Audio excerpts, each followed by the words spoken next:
G'day viewers. In this segment we'll talk about protocols and layering, and this is the most important idea there is for the structuring of networks. Okay, so networks need some form of modularity to manage all of their complexity.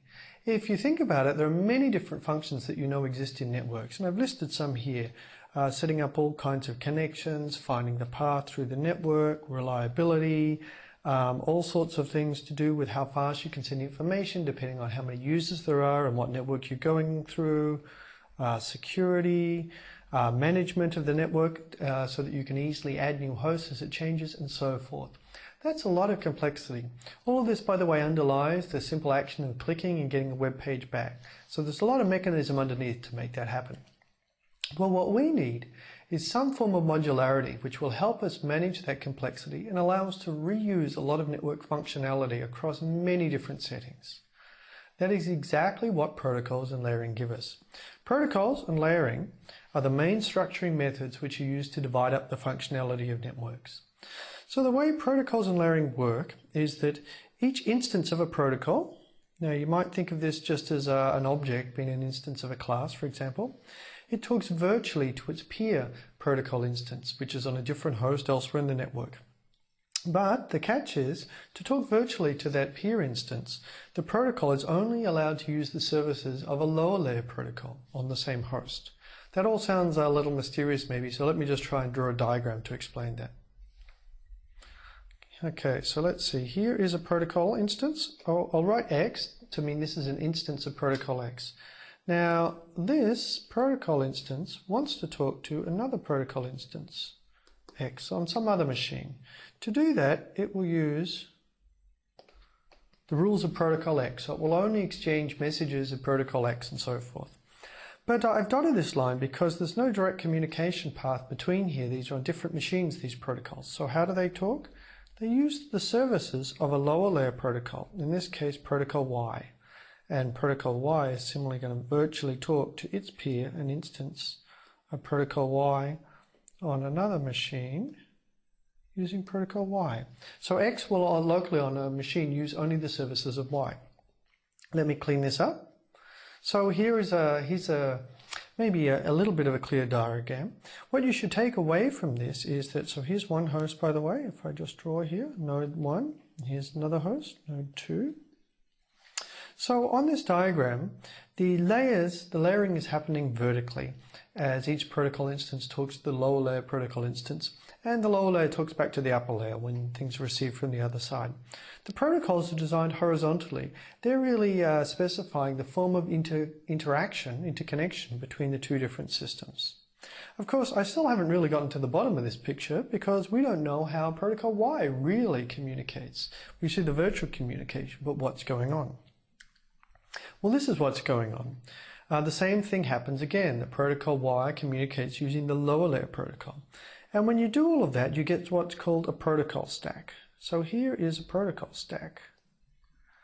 And here it's just listed layer 5 through 4, 3, 2, 1, down to the bottom.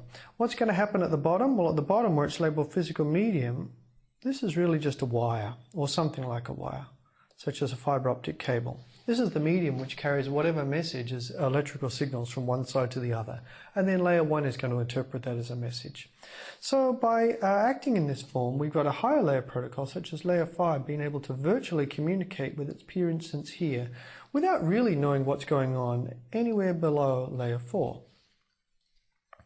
Well, protocols and layering are everywhere. You've probably heard of many different protocols, even if you didn't realize they were protocols.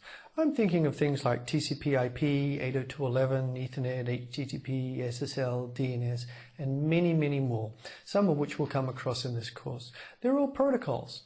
We can even, just to show you how some of these things fit together, let me draw you an example protocol stack. And for this example, we'll choose a web browser on your host, say, and let's just assume that you're wirelessly connected to the internet. Okay, so now let's see, here would be your browser. That's really an application that's using the network. Now the browser, well, if it's a web browser, I happen to know that the web protocol is HTTP. Doesn't matter if you don't know this, we're going to cover all of these protocols by the end. The browser implementation will actually often include an implementation of HTTP. HTTP in turn runs on top of TCP/IP. These are the common internet protocols. And if you're on a wireless host, this TCP/IP will be running on 802.11. And then the wire comes out of here. I'll draw it as a wire, but in this case, the link really is wireless, so there would be no physical wire. But we can still draw it like this to show the connectivity. Here we are. I've cleaned it up once again. So this is the protocol stack that would be used for this particular instance. Okay, well, we're not quite done with protocols yet. There's still more mechanism that I want to tell you about. We said that protocols are layered one on top of the other, but we didn't really talk about how this layering is manifest or implemented. Well, encapsulation is the mechanism that's used to affect protocol layering. So the way it works here is that the lower layer wraps all of the higher layer content. It's going to have to add its own information, control information for delivery throughout the network. To understand how this really works, the analogy that we'll use here is that of sending a letter through the postal system. What you do is you write your letter, good old-fashioned letter, you write it with a pen, then you seal it in an envelope. The envelope is like the lower layer, a header information. It contains all of the addressing and so forth when you pass it to the post office in that form.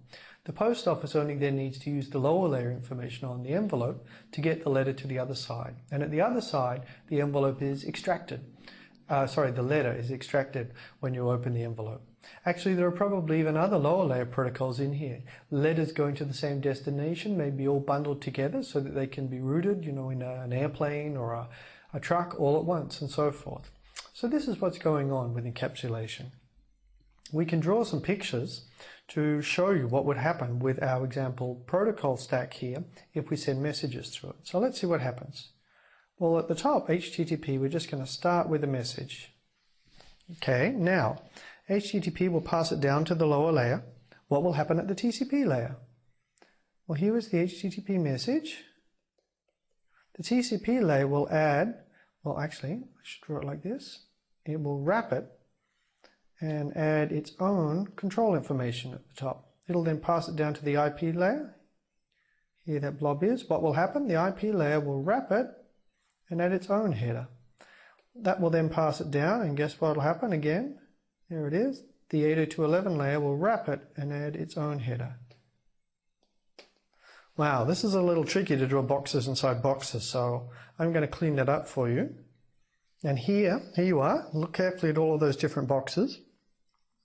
I omitted all of the inside detail just because it was too much for me to draw. But you can see that messages on the wire begin to look more and more like an onion. And that in fact the lower layers are outermost. You might think the higher layers should be outermost, but the lower layers are outermost because of the way it's constructed going down that protocol stack. Here's the same view as I've shown both the sending and the receiving protocol stack. So we go down that protocol stack and you can see, what happened as we expected here. Now, this is the interesting bit. This is what actually you would see if you were to look on the wire of a network and to see a message going by. It would be like this. And this is the beginning. This is the start over here. On the receiving side, you can simply go through the reverse process. The 802.11 layer looks inside it and extracts this bit here, and sends this up to the higher layer and so forth. And we continue. So that's encapsulation. In fact, actually, normally we'll draw encapsulation much more simply. I showed it as really drawing a layer around the higher layer payload to encapsulate it, but often encapsulation will simply proceed by having each layer add its own control information to the front. So TCP there will add a layer in front of HTTP, IP will add a layer in front of TCP, and so forth. And 802.11 will add this layer in front. This is a simple form of layering, just adding a header in front, but this is often what's used in practice for many of the protocols we'll look at. In fact, this is just how we'll think of it. Layering in practice can be more complicated than this. For instance, you might have trailers as well as headers. Trailers are control information, which is added at the end. And the information that's in the middle may be transformed in reversible ways, such as encryption or compression, such that you might not be able to see it literally, instead of simply leaving it alone. But we can just ignore this for now and think in terms of our simple model here. And actually there's even more complications. Sometimes you might use, what's called segmentation and reassembly. This is when a long message from a higher layer is divided into many smaller shorter messages at the lower layer, just because the longer message didn't fit through the network as is. But wait, there's more. There's one other thing I've got to tell you about layering, and then we're mostly done with the mechanics of layering, and we can see how what we get out of layering. Okay, well, when a packet comes in down here at the lower layer, we've got to work out what protocol instances are inside it. Your computer is probably running many different protocols that are used by many different applications. Now, if what came in is really part of our web application, we knew from before the protocol stack was this. It was, let's say it was Ethernet, TCP, and HTTP. But how do we know to follow this path through the graph and not, for instance, this other path, Ethernet, IP, UDP, DNS?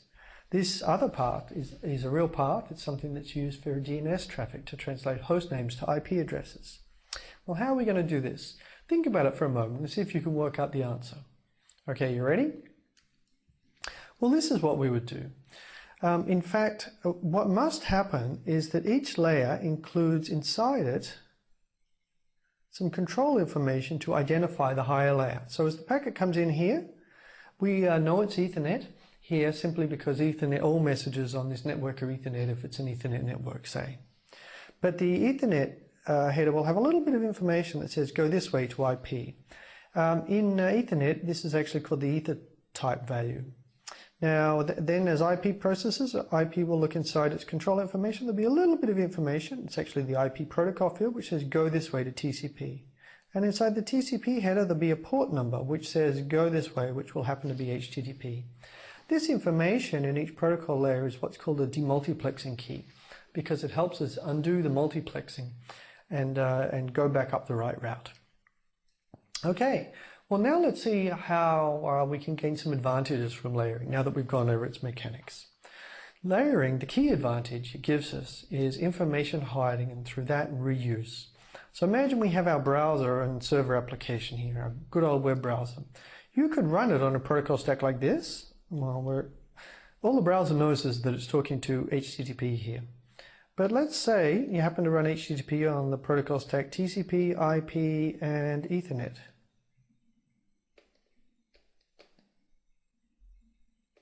Okay, Ethernet is a typical wired enterprise network.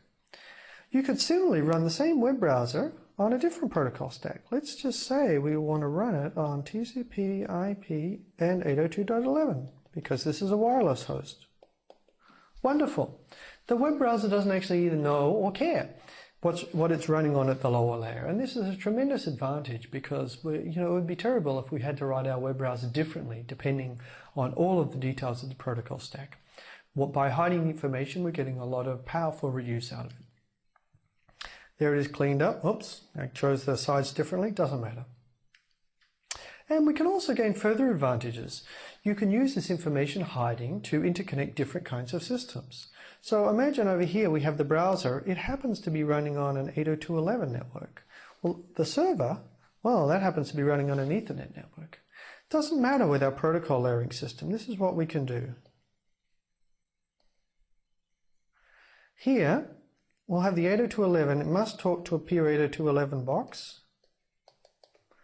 And similarly an IP layer. So we will use this 802.11 box to terminate the packet, the 802.11 layer, pass it up to the IP layer, which can then pass it across, or keep it within the IP layer is maybe a better thing to say, and pass it down to an Ethernet layer. In the same way that over here we passed an IP packet down to an 802.11 layer. This Ethernet layer is then able to virtually communicate with another Ethernet layer protocol. And everything is okay. We've managed, by using protocols and layering, to interconnect web browsers and servers running on different kinds of networking technology. So this is what protocol layering is all about as a means to connect things. Note that to do that, we needed to have something like a single layer here which provided connectivity all of the way across. And this is what IP does frequently in the internet. It's the basis for being able to connect everything with different kinds of media type below and different kinds of applications and protocols above. Here's that same picture cleaned up a little bit. What I've done also is down here, I've drawn a picture just of the message as it would appear on the network. You can see we started with the HTTP message and we added these headers. Now I've shown in pink here, this portion is the portion which is not touched as it's carried across the network. I've left the IP piece unshaded a bit because the IP processing happens in here, so the IP control information front may be altered.